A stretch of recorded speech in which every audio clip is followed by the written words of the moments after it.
Comment optimiser la performance industrielle et réduire l'empreinte carbone grâce à la data? C'est le sujet dont on va parler aujourd'hui avec mon invité. Je suis avec Aymeric Renaud, vice-président de l'activité industrielle automation et end users chez Schneider Electric. Bonjour Aymeric Renaud. Bonjour. Merci d'être avec nous. Est-ce qu'on peut revenir rapidement sur les missions de Schneider Electric dans ce domaine, les enjeux? Alors, Schneider Electric, c'est le leader de la gestion de l'énergie et de l'automatisation. Et donc, on accompagne les grands industriels, le tertiaire, dans la captation de cette donnée, qui est véritablement l'or noir pour les industriels, pour aller générer de la productivité, de la compétitivité, mais également la réduction de l'empreinte carbone, qui est un facteur extrêmement important quand on veut être compétitif sur l'échiquier mondial. Est-ce que peut-être on peut revenir sur des retours d'expérience avec des exemples concrets de ce que vous faites? Alors sur la data, il y a beaucoup d'exemples. Je vais penser déjà notamment à la captation de la donnée, c'est extrêmement important. Donc pour ça, il y a beaucoup de capteurs, mais c'est important de penser à des architectures pour pouvoir recueillir cette donnée. Où est-ce qu'on va la stocker? Est-ce qu'on la stocke dans l'usine? Est-ce qu'on la stocke dans le cloud? Comment on s'affranchit des problématiques de cybersécurité? Et une fois qu'on a cette data, derrière, on va générer de la productivité. Donc je vais donner un exemple très concret. On a donc 200 usines à travers le monde. Et sur une usine, on opère une vieille machine des années 1980. Et je vais montrer qu'on peut mettre du digital, puisqu'on a mis des capteurs. On s'est aperçu que c'était une bobineuse. Elle enroule des fils de cuivre à grande vitesse pour faire des contacteurs. Et souvent, le fil de cuivre casse. Et donc les opérateurs, en observant, se sont rendus compte qu'il y avait des vibrations, des montées en température. Et on diagnostiquait le fait qu'en mettant des capteurs pour mesurer la température, la vibration, on allait pouvoir prévenir la panne. Et donc de ce fait, en intégrant ces capteurs et cette gestion de données, on a pu augmenter le temps de fonctionnement de la machine avec beaucoup moins de panne, beaucoup moins d'arrêts. Et de ce fait, on a gagné en productivité de l'ordre de 30%. Donc moins de 6 mois de retour sur investissement et derrière une production optimisée.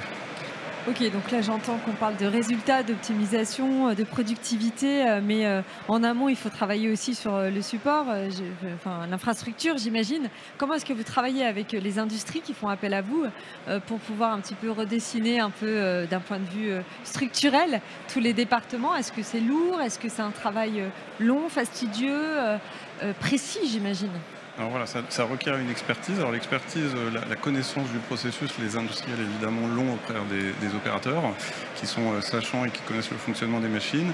Le digital et la data apportent un angle de compétitivité supplémentaire parce qu'ils apportent une information qu'on va pouvoir traiter. Et comme vous l'avez dit, pour la recueillir, ça suppose de mettre en place des infrastructures précises, donc des capteurs qui vont être intégrés, qui vont envoyer cette information pour être traitée en temps réel et pouvoir prendre des décisions. Donc finalement, c'est un apport d'expertise qui éclaire la décision de l'opérateur et ça suppose dans des grands groupes qui veulent passer à l'échelle de pouvoir répliquer ces cas d'usage et on a beaucoup d'exemples de clients qu'on accompagne dans le domaine qui vont détecter, je pense par exemple à un acteur qui fait du cuivre, enfin des câbles en cuivre, qui a des coulées de cuivre, donc c'est des machines qui génèrent dans ces coulées de cuivre ces longs câbles mais qui avaient également de la casse. En recueillant la donnée, on a pu aider l'opérateur à détecter la casse, augmenter sa productivité et là on a multiplié par 2 le temps d'utilisation des machines.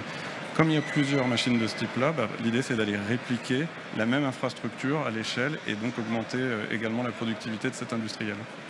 On a parlé aussi de l'importance de la data pour réduire l'empreinte carbone. Concrètement, qu'est-ce que ça veut dire?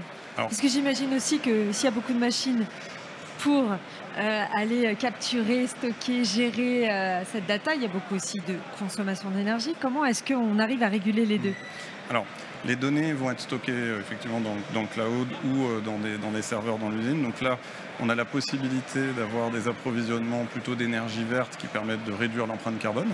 Et pour ce qui est par contre de la donnée qui est recueillie, c'est une donnée précieuse pour pouvoir comprendre le mode de fonctionnement d'une usine. Il y a des usines qui travaillent essentiellement de jour, moins la nuit.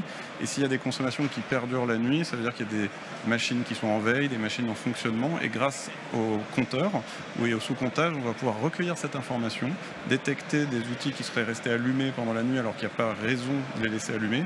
Et donc pouvoir tout simplement les éteindre en fin de journée, les rallumer en début de batch de production et s'assurer qu'il n'y a pas de consommation inutile pendant les périodes d'inactivité.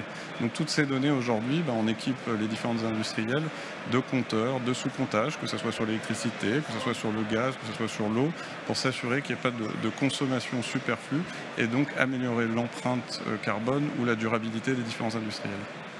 Rapidement, est-ce qu'il y a des modèles qui se répliquent ou à chaque fois c'est une nouvelle histoire? Très rapidement. Très rapidement, alors c'est toujours la même méthodologie. Ouais. On fait un audit pour comprendre effectivement où est-ce qu'il y a des déperditions. On trouve le meilleur socle technologique qu'on peut déployer pour aller capturer la donnée et ensuite on trouve des solutions d'automatisation pour s'assurer que les gains qu'on a identifiés vont être industrialisés et capturés dans le temps. Merci Aymeric Renaud. Je rappelle que vous êtes vice-président de l'activité industrielle automation et end users chez Schneider Electric. Merci d'avoir été avec nous aujourd'hui dans Smart Industry. Merci.